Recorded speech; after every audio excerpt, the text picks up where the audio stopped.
गुप्ता से इस बात का जवाब जानना चाहेंगे कि जो आप कह रहे हैं कि कानून जो मौजूदा है वो भी पर्याप्त है, जरूरत नहीं है इसमें की, कम से कम जो है उसका सही ढंग से, हमारे यहाँ अक्सर होता है जो कानून है उसके लीकेज की वजह से ही परेशानी होती है, आपको लगता नहीं है? जी, फायदे हैं, क्योंकि कोई भी नई दवाई जब मनुष्यता के लिए दी जाएगी तो ट्रायल करके ही दी जाएगी, और वो चाहे में इस्तेमाल हो चाहे किसी और देश में। जी, अगर मनुष्य अपना योगदान दे रहा है तो कोई बुराई नहीं है, बशर्त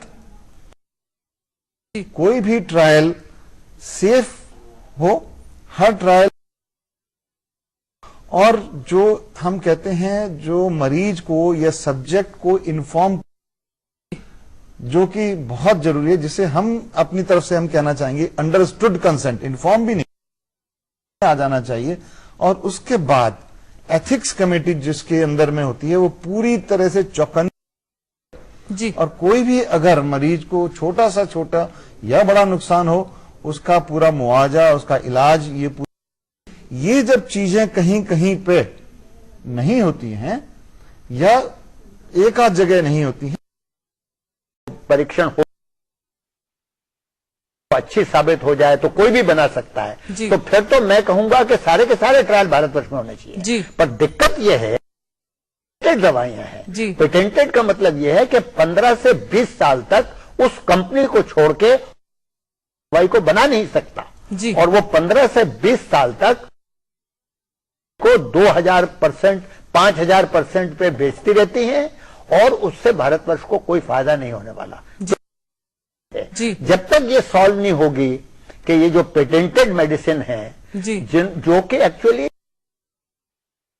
थोड़ा सा इसमें एक्सप्लेन करना चाहेंगे जी, हमारी प्रायोरिटी होनी चाहिए मलेरिया, काला आजार और इसके अलावा जो भी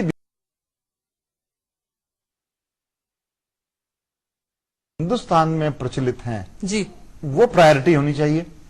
इसके अलावा हमारे देश में इतनी सारी मेडिसिन हैं जो कि उससे दवाइयां बनती हैं, वो हमारी प्रायोरिटी होनी चाहिए। क्लिनिकल ट्रायल, लेकिन वो सब क्लिनिकल ट्रायल बहुत ही रेगुलेटेड, एथिकल होना चाहिए, और वो होनी भी ऐसी जगह पे चाहिए जहां पे कि पूरा। और इस बीच आपको बता दें कि डॉक्टर गुप्ता बता रहे हैं कि रिस्क फैक्टर तो इसमें हमेशा रहता है और जरूरी। आपने बात की डॉक्टर चंद्र गुलाटी साहब ने, वो ये कि गरीब जो है और है इसको लेकर, जिस तरह से विदेशी कंपनियां यहां पे भारतीयों के साथ ही एक्सपेरिमेंट करती हैं, जबकि उसका फायदा भारत को उतना नहीं हो पाता। यहां पर आपसे ये जानना ये भी जरूरी है कि जो कानून बना हुआ है उसमें कहा है कि हमें इसका हर्जाना भुगतना पड़ रहा है। देखिए, में ये अंडरटेकिंग होनी चाहिए, जैसे गुप्ता जी ने बिल्कुल सही कहा कि जो आप मेडिसिन वो हमारी पॉपुलेशन के लिए होनी चाहिए। कुछ ऐसी कंडीशंस जो इंडिया में है। नंबर 2, अगर आप कर भी तो कोई अंडरटेकिंग ऐसी होनी चाहिए कि आप उस मेडिसिन को इंडिया में सेल करेंगे। ये नहीं होना चाहिए कि आपने यहां पे ट्रायल किया, उसके बाद 10 साल तक आप किसी फियर में या किसी सस्पिशन में इंडिया में उस मेडिसिन को ला ही नहीं रहे। चाहे आप इसलिए कहें कि कंपलसरी लाइसेंसिंग हो जाएगी, कोई हिंदुस्तानी कंपनी राइट ले लेगी, होनी चाहिए। जो आगे मैं वापस वही आना चाहूंगा कि जो प्रॉब्लम्स हमारी अभी तक है वो इंप्लीमेंटेशन की रही है। ये रहा है कि नहीं मिला है, लेकिन ये कह देना कि डेथ हुई है और हर केस में कंपनसेशन मिलना चाहिए, वो भी गलत है। वो इसलिए है एंड पॉइंट डेथ ही होता है।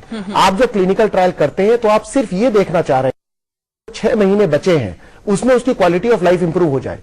आप ये क्लेम नहीं कर रहे हैं कि आप टर्मिनल कैंसर को क्योर कर देंगे, कंडीशन ऑफ लाइफ इन 6 महीनों में बेहतर रहेगी। तो हर डेथ पे कंपनसेशन देना भी लॉजिकल नहीं है और मुमकिन नहीं है। क्लिनिकल ट्रायल का बेसिक कॉन्सेप्ट ये है कि किसी को भी मुझे एल्यूर नहीं करना है की तरफ। अगर आप बेनिफिट्स देने लगेंगे बहुत सारे, तो जो लोग ऐसी कंडीशंस में हैं वो मोहित होंगे आने की। में आ रहा है वो ये कि मुमकिन नहीं कि हर किसी को जो है वो मुआवजा मिले या डेथ जो है वो भी हो सकती है, मरीज की स्थिति पर निर्भर करेगा वो भी। लेकिन बहरहाल अभी जो आप तीनों से बात करने के बाद डीडी न्यूज के दर्शकों को हम बताना चाहेंगे कि नया कानून बनाने से रास्ता नहीं निकलेगा। सुप्रीम कोर्ट ने